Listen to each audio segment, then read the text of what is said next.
Hello, I'm Stephanie Leonard-Witte. I'm the Assistant Superintendent for Teaching, Learning, and Equity for the Sun Prairie Area School District.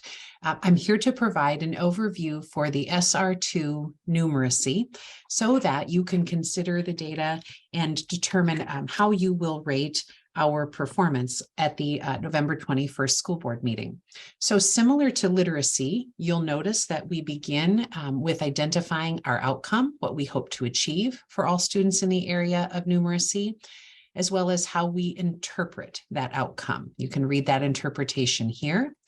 You'll note throughout the monitoring report that we identify aggregate data as a whole for grade levels or grade level bands.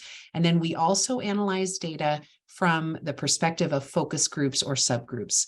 Similar to literacy, we do this to ensure that we're monitoring the outcome or the achievement data for all student groups in service of our mission of every child, every day. We also identify throughout this report how we define reasonable progress, and we provide a definition of terms. So you'll be able to go back and review those terms as you read through the report and need further definition of some of the tools that we're using to monitor or measure our progress in numeracy. As you'll review the cover sheet, you'll note that the cabinet is recommending that we rank our SR2 numeracy as reasonable progress with exceptions noted. There are 14 areas that we monitor for numeracy, and in 11 out of the 14, we've met the agreed upon definition for reasonable progress. So for example, I'll walk you through these first two text boxes so that you can just have an understanding of how the report is formatted, and then be able to apply that same level analysis as you work your way through the entire report. So in numeracy, we pulled right here what we have said is to be our desired outcome for students in the Sun Prairie School District. We want our students to be numerate and able to apply the standards for mathematical practices to solve problems in a variety of contexts. That's the overarching outcome for all students as they work their way through and graduate from our system. Our definition for reasonable progress, or our agreed upon metric for reasonable progress, is that our student performance will meet or exceed state average in the student performance of that assessment. And then for this level of our monitoring report, we actually use the forward exam, paying attention to the math data.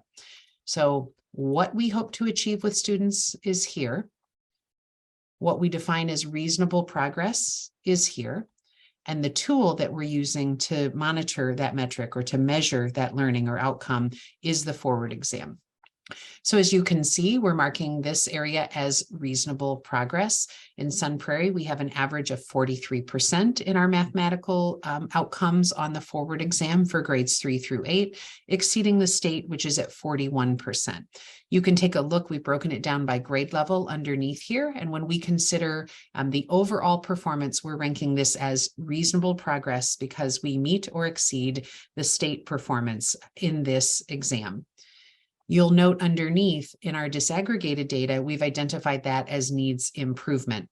As you look through the variety of focus groups, you'll see that fewer groups meet the definition of reasonable progress, fewer meet it than exceed it. And so we're identifying this as an area of needs improvement, and that will continue to be a focus area for our team, our staff to focus on students in these specific subgroups to determine how we can interact with them differently to ensure they have the same outcomes that all students across our system have. So as you work your way through the report, you will notice there are some areas of reasonable progress and some areas for needs improvement. Again, with 14 areas being monitored, 11 out of the 14 make reasonable progress. So the cabinet is recommending that this be considered as reasonable progress with exceptions noted. As you think back to the workshops we provided about 2 weeks ago, we've identified the things that we did as a system to help move us to this level of reasonable progress with exceptions noted. And I'd also encourage you to take a look at our district scorecards for the 22-23 school year.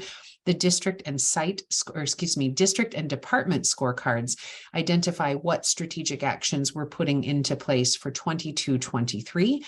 to continue to improve the outcomes so that our students continue to grow and thrive in our system.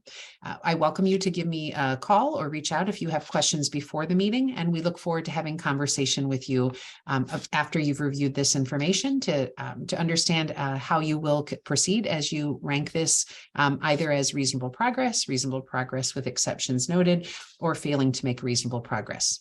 Thank you.